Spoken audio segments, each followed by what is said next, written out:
Welcome to Holding Down the Fort, a podcast show dedicated to curating knowledge, resources, and relevant stories for today's military spouses so they can continue to make confident and informed decisions for themselves and their families. Because let's face it, we know who's really holding down the fort. I'm Jen Amos, a Gold Star daughter, veteran spouse, and your host for Holding Down the Fort by U.S. Vet Wealth. Let's get started.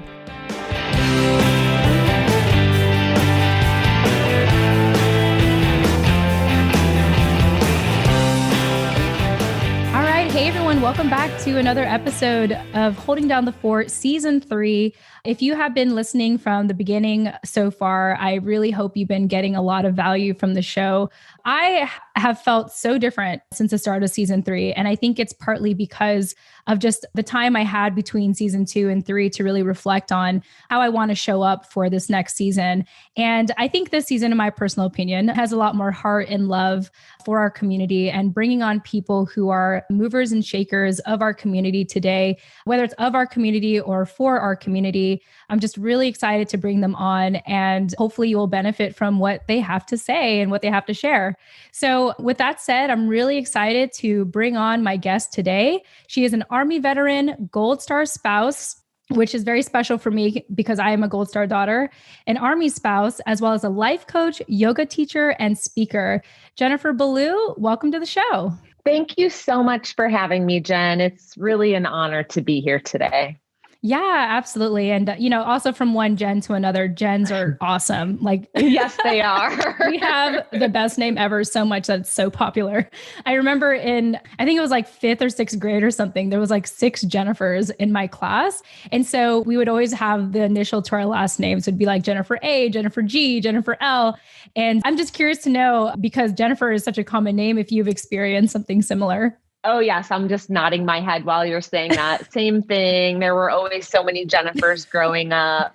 Actually, when I was younger, a lot of people called me Jenny, which I didn't really mind at the time. I don't go by that anymore, but that was sort of like a distinguisher for me. So yeah, totally experienced that. Yeah. I don't know if it's because I didn't really like the feminine sound of Jenny, but I always told people not to call me Jenny. And then my friends would be like, okay, Jenny. And they just rub it in my face. I'm like, thanks. Thanks. But definitely for me, most people know me as Jen. And some of my friends are so funny. They never call me just Jen. They'll call me Jen Amos, as if I'm like a Pokemon name or something. And I'm just like, you could just call me my first name. And they're like, oh, but Jen Amos is like a good stage name. And I was like, okay, thanks. Yeah. Funny. Yeah, definitely. Well, Jen, as you know, 2020 has been quite an interesting year. So I thought I'd check in with you, kind of do maybe a mental health check-in. How are you doing in this very interesting year? Oh, that is so kind of you to ask that. I've got to say, I feel like I'm doing really well, actually. Oh, good. Yeah, it's different for sure. And so it took a little bit of adjusting at the beginning to kind of navigate and change things around a little bit, but I feel like I'm doing really well. I'm really focusing on one of the things that I'm trying to practice what I preach, which is self-care and making sure that I invest in myself so that I am able to continue to do the things that I do. So thank you for that. How about you? I feel like I need to ask the question in return. Can I interview you? Well, thank you for asking me. And no, I always love it when people turn the mic against me in a way, or they turn it to me and they're like, check in that way. So thank you for doing that. I mean, I always try to purposely make it about the guest, but I won't shy away from talking about myself either. So, to answer your question, yeah, I hate to, rub people off the wrong way if they are going through a hard time this year. But fortunately, my husband and I are very lucky that it's been quite a good year for us. If anything, staying at home has made us more productive to the point where I need to start enforcing breaks. I need to start enforcing hey, we are not working at this time, or I am not taking any calls on these days, so we are definitely really busy. And I'm so glad that podcasting has been my chosen medium since last year, because I just think that in a time like right now, I think real, raw, and candid conversations are especially needed. Like, I do think we need to check in with each other more so than ever and seek to understand before being understood. And I just say, what better place to do that than podcasting? So I appreciate you asking. I'm having a lot of fun, definitely losing my voice. I have to get better at maintaining this voice. I'm not like a singer or anything that has to drink tea all the time or whatever. But, I can have these conversations all day. They really get me through these tough times, like just feeling so isolated from people. And, Jen, I'm actually an introvert, but because I have to stay at home as opposed to want to stay at home, it adds a different pressure, I think, that, I've definitely had to find the balance with being stir crazy to like actually being okay being at home. So it's an interesting time, but overall, I'm very appreciative of, our blessings and our opportunity to still function as a business and for me to still do this podcast show. So thank you for asking. You're so welcome. Yeah. Well, Jen, for people that are getting to know you for the first time, why don't you just give us a quick snapshot of your life? Like, what keeps you most busy or excited nowadays? Wow, that's a great question, Jen. So, a quick snapshot of my life right now. I am an Army spouse and I'm also the mother of 3 children. Wow. So, that in itself could be a full-time job for sure. But I am a speaker, as you mentioned, and a life coach. Mm-hmm. I also teach yoga. So, those 3 things kind of go hand in hand with my business, A Joyful Life with Jennifer. I help primarily women veterans and military families navigate changes or life transitions while living a whole and joyful life. And I have sort of a life story that I'm sure we'll get to in terms of what led me specifically to this point. But one of the things I think I can say for sure is that everybody either has or is going to experience some type of change in their life. And especially in the military, whether you're the service member or a supporting family member, we experience change quite often. Right. And a lot of times we might not be navigating it in the best way or the most healthy way. And so it's just kind of become my purpose to help people do just that. Yeah, I appreciate you saying that. I think that change really says a lot about a person and how often they go through it. I grew up as a military child for the first 10 years of my life. And I hear these stories that, from other spouses where they say like, oh, my kids love this. My kids love to travel. They love to meet new people. But honestly, as someone who considers herself an introvert, and more importantly, it was harder for me to feel like I could establish friends. It was really difficult for me to move every 2 to 3 years. And then unfortunately, when I had lost my dad back in 98, our life just catapulted back to civilian life. And at that point, in meeting new people, like meeting new friends, I sort of just, what do you call it? Like I just sort of gave up in being a proactive and taking initiative to make new friends. Like if people came to me and they wanted me to be their friends, I was like, okay. But what I had found throughout the years, Jen, is that a lot of those relationships actually turned out to be really toxic because I was also a really good listener. And I think I was an enabler. Like I never stood up to them and say, hey, what you're doing is wrong. If anything, I just enabled them to continue to be like narcissistic or toxic and mean, to other people and even mean to me. And so fortunately, fast forward to my adult life, I've learned to cut out all those toxic relationships and set boundaries for myself. But it took a long time to get to that place to realize that like I can choose friends and I don't have to be afraid that I'm going to lose people, because that was a real issue for me growing up. And so I'm just really grateful to be in a place today where it's like, I'm so glad that I'm not repeating that same pattern of falling into toxic relationships and, honoring myself. And so I think you can tell a lot about someone, by the changes that they go through, but also if you give them a chance, they can, change for the better. I think it just requires the right guidance or even that intuition, that inner voice to listen to change in a way that honors you. Definitely. That's really insightful that you're able to recognize that about yourself and that you did eventually implement the things necessary in your life to change in a way that best serves you. So that's awesome. Thank you for sharing that. Yeah, well, I'm glad. Since you asked me how I'm doing, I feel like I need to add to the conversation. No, I love it. Yeah. So, anyway, you did kind of hint at there's a particular reason why you have chosen to serve our military vets and spouses. So, tell me that story. What led you to have a passion to focus specifically on them? Right. Yeah. So, I mean, I served our country for 21 years. I retired in 2015. And I mean, that's one of the main reasons is because I just have a place in my heart for military service members and their families because I've lived that life my whole Yeah. life. But in 2010, my husband, Eddie, and I were both serving in the Army and we were both deployed to Afghanistan. Mm. I was just arriving there. I had been there about 6 weeks and he was finishing up his tour.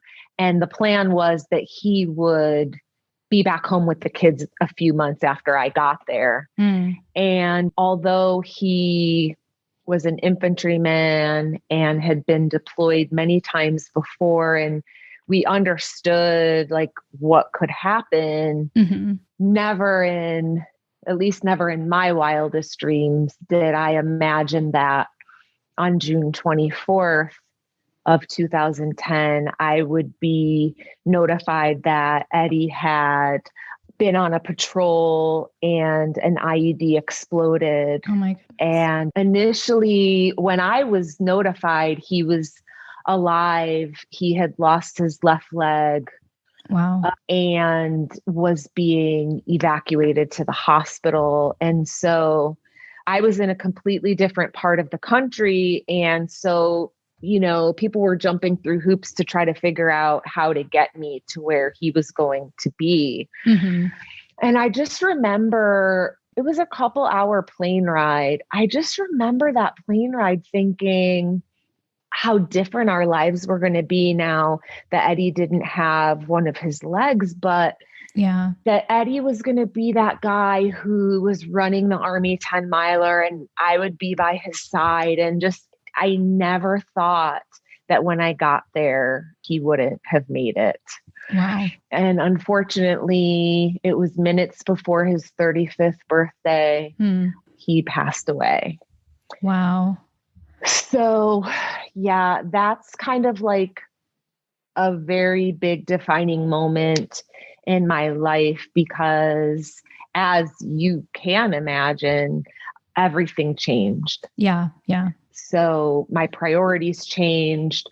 I once thought I would serve in the Army for, 30 years or as long as I could. And now all of a sudden, although the military was for sure still a huge part of my life, it just wasn't the priority anymore. Yeah. And so, I mean, I did continue serving and I retired, and many life lessons and blessings have occurred over the last 10 years, but that's due to a very unfortunate, heartbreaking experience.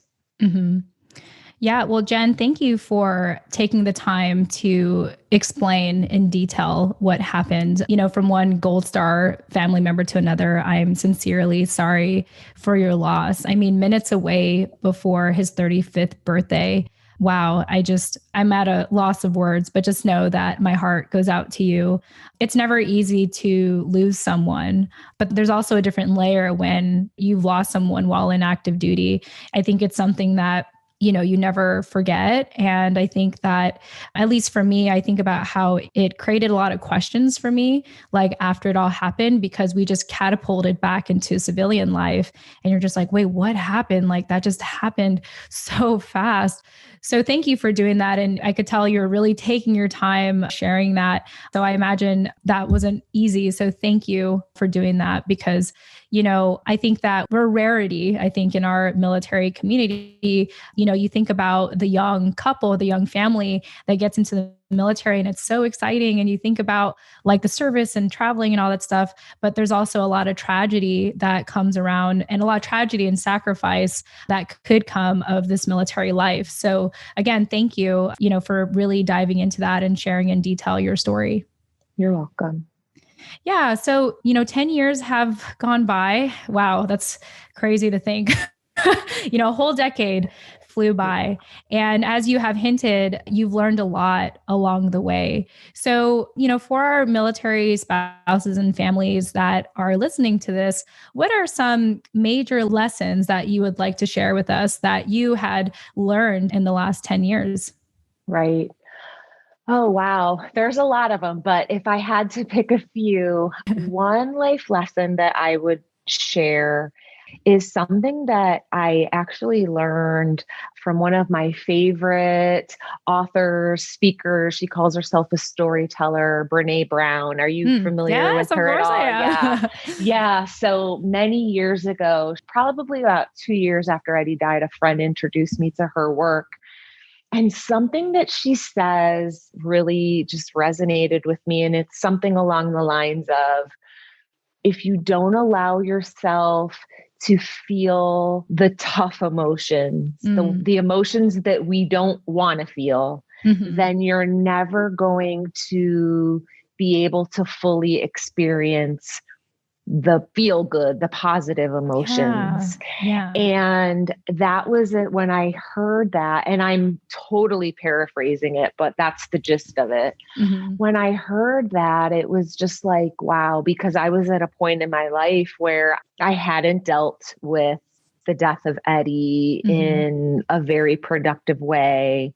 And I just it just resonated. If I don't deal with this hard stuff, I'm never going to be able to experience all of the joys of life. And it definitely didn't happen overnight, and it took a lot of hard work, but I'm so glad that I did.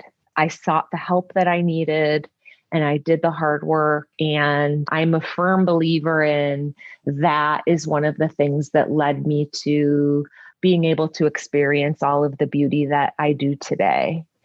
Another life lesson that I would like to share is, and I know we hear this all the time, especially lately, and I think a lot of it is just because of the pandemic, but you can't pour from an empty cup. You've got to take care of yourself. And this is a big one, I think, that probably resonates a lot with the military spouses, especially right now. It's like so many people have kids at home and they're working from home, and they're the teacher and the mom and maybe even the dad, and, doing all the things. And a lot of times it feels like I don't have time for myself, but that's the time when you really need to be investing in yourself, whatever that looks like for you. I mean, what works for me in terms of self-care might not work for you, but take care of yourself. And then if I could just share one more, it's that yes, change is inevitable. What we know our life to be today, and this could again, just tie to where things are in the world in terms of this pandemic. None of us saw this coming. None of us thought that we would be where we are today, but change is inevitable. And so setting yourself up, for lack of better words, to be in a place where you're healthy, physically, mentally, emotionally, spiritually, so that not if, but when this big smack in the face happens or this big change happens, you'll be positioned a little bit better to navigate those things. Yeah. Very beautiful. I think all of those three pieces of advice are absolutely important. And I really appreciate you sharing that. And I think this is really good for young families to prepare themselves, essentially, because again, I feel like at the beginning of the military, there's that honeymoon phase of like, oh my gosh, we got to travel, we got a PCS, like the government's going to take care of us. But after a while, it gets tiring. After a while, you're like, oh, we got to move again. Like, okay, like, oh, we're staying here longer than expected. Okay. And then just like what you're saying, especially with the pandemic right now, just dealing with everyone being in the house and the spouse that's at home having to juggle so many different roles. I think the indicator that you need to prioritize self-care is when you minimize it, when you think, oh, I don't need to do that right now, or I don't have time to do that right now. And I think if you say that, that's a red flag, or that's a sign to be like, you need it. Yes. You need it. Yes, definitely. I just want to say one more thing, and it's in line with the self-care. This is the yoga teacher and me talking, but it's not just me. There's so much science behind this. Just breathe. There is so much power. If you really, truly are at your wit's edge and you feel like you're going to break and you just can't escape from whatever's going on, the power in taking some deep breaths is amazing and transformational. So when in doubt, just breathe. I love that. And I hope you'll appreciate this because you're a yoga teacher. But one thing I like to do is even after a call, I'll just go on the floor and do a child's pose and just breathe. Like I just stretch my body out and I just I just feel my body and allow myself to stretch and just like take it easy. It's like even just a couple of minutes of that really does make a big difference. That's awesome. Yeah. So Jen, with your clientele, I know that, again, you focus on military vets and military spouses and families. And I hear where your passion comes from in the passing of Eddie and really just the lessons you've learned in the last 10 years. In your work so far, what are you most proud of when it comes to working with your clients or your business? Like, what are you most proud of in your journey so far? Wow, that's a great question. Oh, so what I'm most proud of in my professional life is that I have very recently, I decided to stop playing it safe. For the longest time, I was really afraid of showing my whole self to the world. For whatever reason, I don't know if I was afraid of judgment or just, people saying like, who does she think she is? Or I don't really know, but I was really always afraid of that. And not too long ago, I just kind of told myself, that this is your calling. If you're going to do it, let's do it. So that's what I'm most proud of professionally. What I'm most proud of personally is allowing myself to be open to love again. Wow. That I can't even really say it without getting teary-eyed. Has not been easy. So I'm really proud of that. I'm proud of you. Thank you. That just reminds me of when we lost my dad. My mom for a whole decade just sort of let go. Like she fell into gambling and weight gain. And it was a hard time for our family. And I'm not the oldest, but I'm the eldest daughter. And I was sort of the receiving end of, whatever she wanted to project something on someone. And my younger sister was always what I considered the golden child. Like my mom never got mad at her or anything.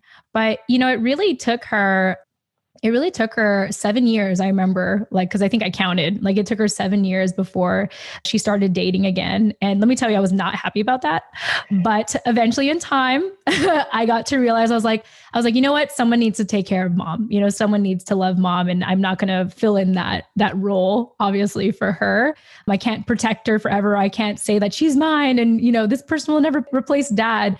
I just had to let it be. And so I'm just so proud of her too, that she was able to find love again. I mean, she tried a couple times and now I think she's got one down, but overall, I'm happy that she did that despite everything. And so I appreciate you sharing that because given your background, you very easily could be like, nope, I'm not going to go down that path again, but it must be very fruitful. As you were saying, earlier about like just embracing the hard emotions, because it's very rewarding later, not right away, but later it's very rewarding. And it sounds like, you trusting yourself and having faith in yourself to love again has been a rewarding experience for you so far. It's been so rewarding. I was chuckling to myself when you said how you weren't really enthusiastic about when your mom started dating, because I dealt with that with my oldest daughter. I hid it from them, but my son was younger for quite some time until I knew like Omari is the one, and she was not happy with me, but we are in a completely different place now. So I get it. She, especially Alexis, we've been through so much together. And I think at the end of the day, she just didn't ever want to see her mom hurt or struggle again. Yeah. So I can understand where that was probably coming from. Yeah. It was definitely that territorial, like, no, like if you're going to be around, you need to be around forever. Exactly. Yeah. Well, Jen, I really enjoyed our conversation today. Before we go, do you have any closing thoughts for our listeners? I think the only other thing I just want to mention is a mantra that I really kind of try to live my life by. And this has just come in the very recent last couple of years, is to never say never. I have said never, this will never happen, that will never happen so many times. And now I'm just really trying to be open to whatever possibilities come my way and really just embrace them with open arms. It's so much easier said than done, but never say never. Yeah, no, I love it. It's like, it's okay to give yourself another chance, and it's okay to be open to the possibilities and to not let your past define your future or hold you back from, your future and living in the present.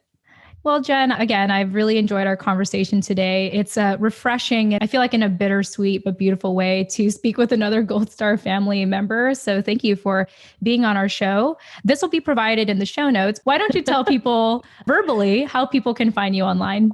Sure. They can find me at my website at jenniferballou.com. They can also find me on Facebook or Instagram, Coach Jennifer Ballou, and I'm also on LinkedIn. Perfect. And just for our listeners, if you want to spell out Jennifer's last name, that's Ballou. So again, that's jenniferballou.com, or you can find her on Facebook or Instagram at Coach Jennifer Ballou. Jen, thanks so much for joining us. It's been an absolute pleasure having you here today. Thank you so much for having me. And with that said, to our listeners, we hope that you got one more piece of knowledge, resource, or relevant story today so that you can continue to make confident and informed decisions for you and your family. With that said, thank you so much for listening, and we'll chat with you in the next episode. Tune in next time.